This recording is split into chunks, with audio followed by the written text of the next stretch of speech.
தினமும் ஒரு ஜெபம் என்கிற ஜெப வேலைக்கு நேராக இயேசு கிறிஸ்துவின் நாமத்தினாலே உங்களை வாழ்த்தி வரவேற்கிறேன். இன்றைய நாளுக்குரிய வசனம் சங்கீதங்களின் புஸ்தகம் 147வது சங்கீதம் வசனம் 14. அவர் உன் எல்லைகளை சமாதானம் உள்ளவைகளாக்கி உச்சிதமான கோதுமினால் உன்னை திருப்தி ஆக்குகிறார். நாம் யாவரும் கண்களை மூடி தேவனை நோக்கி ஜெபிப்போம். எங்களை நேசிக்கிறதான நல்ல தகப்பனே, இந்த நாளுக்காக ஸ்தோத்திரம்.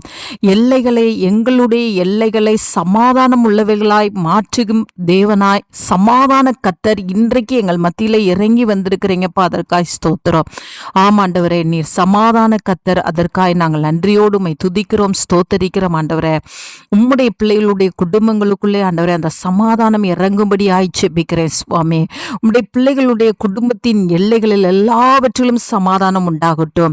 ஆண்டவரே, உம்முடைய கூடாரத்தை விசாரிக்கலே அது சமாதானத்தோடு காணப்படும் என்ற வார்த்தையின்படி ஆண்டவரே, குடும்பத்தில் பிள்ளைகளுடைய வாழ்க்கையிலே சமாதானம் உண்டாகட்டும். வாலிப பிள்ளைகளை வைத்திருக்கிற பெற்றோர்களுடைய வாழ்க்கையில ஒரு சமாதானம் உள்ளவைகளாய் மாறட்டும். ஆண்டவரே, ஆண்டவரே உமக்கு ஸ்தோத்திரம். ஆண்டவரே, வியாபாரத்தின் எல்லைகள் சமாதானம் உள்ளவைகளாய் மாறட்டும். ஆண்டவரே, அப்பா உமக்கு ஸ்தோத்திரம். ஆண்டவரே, அது மாத்திரமல்ல, வேலை பார்க்கிற இடங்களிலே உம்முடைய பிள்ளைகளுக்கு சமாதானத்தை தாங்க. எந்த இடத்துல சமாதானம் இல்லையோ, எந்த இடத்துல போராட்டங்கள் இருக்கிறதோ, எந்த இடத்துல பிரச்சனைகள் பாடுகள் இருக்கிறதோ, அவைகள் எல்லாம் ஆண்டவரே இன்றைக்கு கர்த்தர் அகற்றி போட்டு, ஆண்டவரே உமக்கு ஸ்தோத்திரம், பூட்டப்பட்ட அறைக்குள்ளே உள்ளே வந்து உங்களுக்கு சமாதானம் என்று சொன்ன தேவனுடைய வார்த்தையானது இன்றைக்கு பிள்ளைகளுடைய கூடாரங்களுக்குள்ளே உண்டாகும்படியாய் ஜெபிக்கிறேன் சுவாமி. நம்முடைய பிள்ளைகளுடைய எல்லா எல்லைகளும் ஆண்டவரே சமாதானமாய் இருக்கட்டும். உச்சிதமான கோதுமையினால் ஆண்டவரே உம்முடைய பிள்ளைகளை திருப்தியாக்குங்க.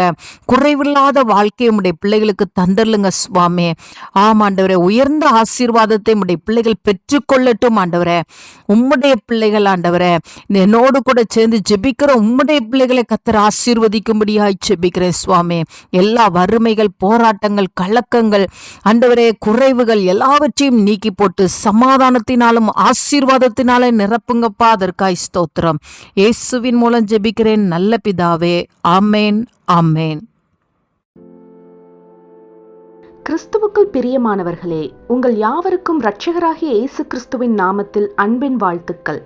தினம் ஒரு ஜெபம் எனும் நம்முடைய யூடியூப் பக்கத்தில் நாம் அன்றாடம் தேசத்திற்காக ஜெபித்து வரும் ஜெப குறிப்புகளை புத்தக வடிவில் தேசத்திற்கான ஜெபம் எனும் பெயரில் ஜெப கையேடாக வெளியிட தேவன் கிருபை பாராட்டியுள்ளார். இந்த ஜெப புத்தகத்தில் இன்னும் அநேக விசேஷித்த ஜெப குறிப்புகளும் இஸ்ரவேலுக்கான சிறப்பு ஜெப குறிப்புகளும் இடம்பெற்றுள்ளன.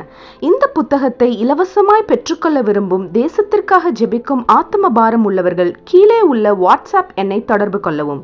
நம்முடைய தேசத்திற்காக ஏறெடுக்கும் ஜெபங்களை கேட்டு தேவன் நம் தேசத்திற்கு க்ஷேமத்தை கட்டளையிடுவாராக. ஆமேன்.